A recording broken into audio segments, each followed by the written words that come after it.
Historias de David, capítulo 11. Vámonos, aquí nadie nos quiere.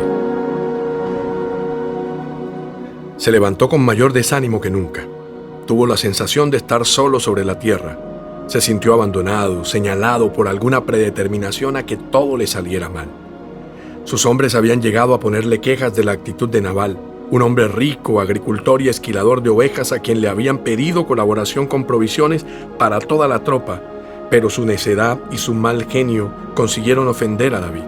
Nabal los había tratado como a unos bandidos, negándose a prestarle cualquier ayuda, lo que había rebosado la copa de la ira de David. Iba con 400 hombres alimentados de su furia, 400 guerreros rechazados por todos, esos que apenas se levantaban de su propia tragedia, de sentirse inútiles, fracasados, sin oportunidad alguna, para que ahora alguien quisiera convencerlos de que no tenían ningún futuro. 400 guerreros ofendidos ante una actitud necia que desconocía el enorme beneficio que le habían prestado mientras estuvieron cerca de sus tierras, vigilándolas para que ningún animal se perdiera, así como ningún malandrín intentara robar la cosecha. Ahora iban impulsados por el deseo de vengarse, de darle una lección para que pudiera entender que a David y a sus hombres no se les trataba de esa manera tan infame. Estaba cansado de tanta indiferencia, hastiado de tener que soportar traiciones e indolencias, que había tomado la decisión de matar a Nabal y acabar con todas sus riquezas. Así sabrían de una vez por todas que no estaba dispuesto a seguir dejando que otros lo despreciaran, que el David que muchos creían tonto se había cansado de esquivar. Bastante tenía con el odio y la persecución de Saúl. Por primera vez había permitido que sus impulsos tomaran decisiones por él. Estaba tan lleno de enojo que solo pensaba en descargar su furia sobre ese hombre llamado Nabal. Sentía que si no reaccionaba podría estallar. Ese día pudo cometer una masacre y con ello ofender a Dios de no haber sido por la sabiduría de una mujer inigualable llamada Abigail, quien se atravesó en su camino para no irse de su lado jamás. Acostado sobre la piedra y con las manos entrelazadas sosteniendo su cabeza, meditaba sobre su realidad. Cada día se sentía más acorralado. Temía que cualquier día terminara en las manos de su enemigo. Su miedo lo llevaba a desesperarse hasta el punto de olvidar de dónde lo había sacado Dios tantas veces. La tarde caía como un manto rojizo. A lo lejos sonaban los silbidos de los pastores en medio de una tarde quejumbrosa por el calor que desde hacía siglos era el mismo. Todo estaba como detenido en su sitio de siempre. Las montañas con sus inmensos verdes que lo habían arrullado desde la infancia, el mismo cielo con sus múltiples azules y la misma soledad que lo acompañaba igual que antes. Era una tarde coloreada en nubes de ceniza, con olor a tierra mojada por lluvias de otros lugares. Los soldados sentados a la redonda tejían sus historias de victorias pretéritas que viajaban desde las gargantas de sus ancestros, mientras David trataba de buscar una salida para no caer en la trampa de la nostalgia.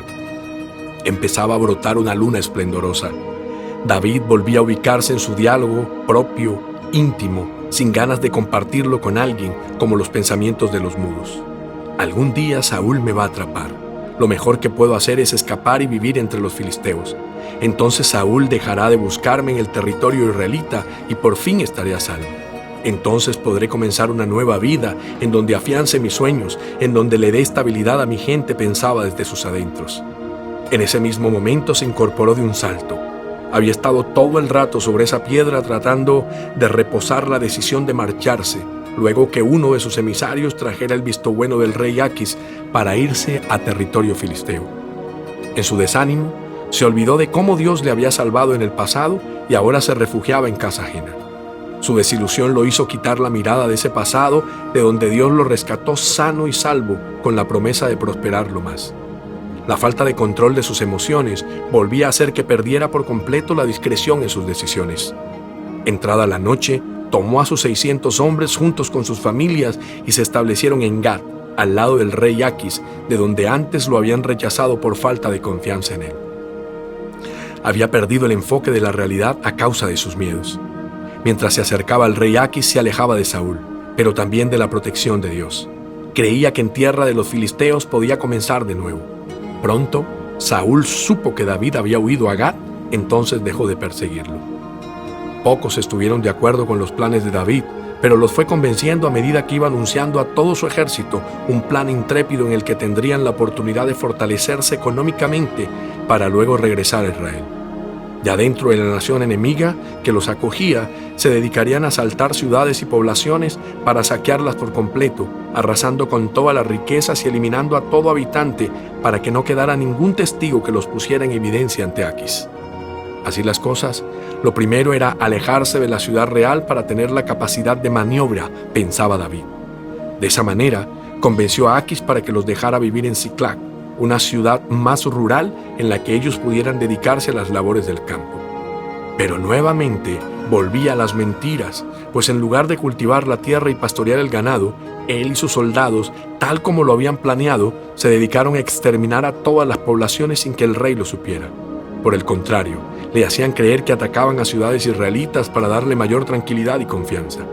Creía que hacía lo correcto, pues poco a poco eliminaba a los enemigos de Israel sin darse cuenta de que en su corazón comenzaba a descomponerse a causa del dolor, a causa del engaño. Había terminado traicionando a quien le había dado su ayuda a pesar de las prevenciones que le hicieron sus consejeros. Ha llegado el día más difícil de mi vida. Aquis me ha pedido que lo acompañe a batallar contra mi propio pueblo Israel, pensaba. Todo esto le ha generado necesidad de mentir, por haberle fingido que estaba con él, que era leal a su reino. Ahora tendré que darle una señal de lealtad al rey. Ahora sé que dispone a acabar con mi pueblo. Lo que él no sabe es que poco a poco he acabado con el suyo, pensaba David. Ese día volvió a refugiarse en el Señor. Pidió perdón por su lejanía y también pidió ser librado de la dolorosa tarea de masacrar a su propio pueblo. Faltaban solo unas horas para emprender el viaje hacia el manantial de Jezreel, lugar donde acampaba Saúl con sus tropas. Había llegado a Afec para reunirse al resto del ejército filisteo. Iba en la retaguardia al lado de Aquis, pero pronto habría de enterarse de una noticia que alegraría su corazón, aunque tuviera que aparentar lo contrario. Los generales y demás altos oficiales filisteos volvían a rechazar la ayuda de David por miedo a que en medio de la batalla se rebelara contra ellos y apoyara al bando de Saúl. Nos costará la cabeza si David cambia su lealtad, se une a Saúl y se vuelve contra nosotros. Al fin y al cabo, era un israelita. Entonces Aquis lo convenció de que era mejor retirarse de sus tropas y regresar a Siclac para no causar divisiones entre los filisteos. Aunque su corazón descansó al saber que Dios lo había librado del pecado de pelear contra su propio pueblo, en medio de la gratitud que sentía por el respaldo de un Dios generoso que a pesar de su desobediencia estaba decidido a protegerlo, de nuevo volvió a sentirse rechazado. De nuevo era apartado porque otros veían en él una amenaza, pero esta vez era distinto. Esta vez un río de felicidad le recorría la sangre mientras sus gestos lo simulaban proyectando disgusto. Sin mediar palabra, feliz de su destino, pero con gesto fingido, se despidió de Aquis y gritó con una voz de trueno que le salía de las entrañas y que toda su tropa habría de escuchar: «Vámonos, que aquí nadie nos quiere».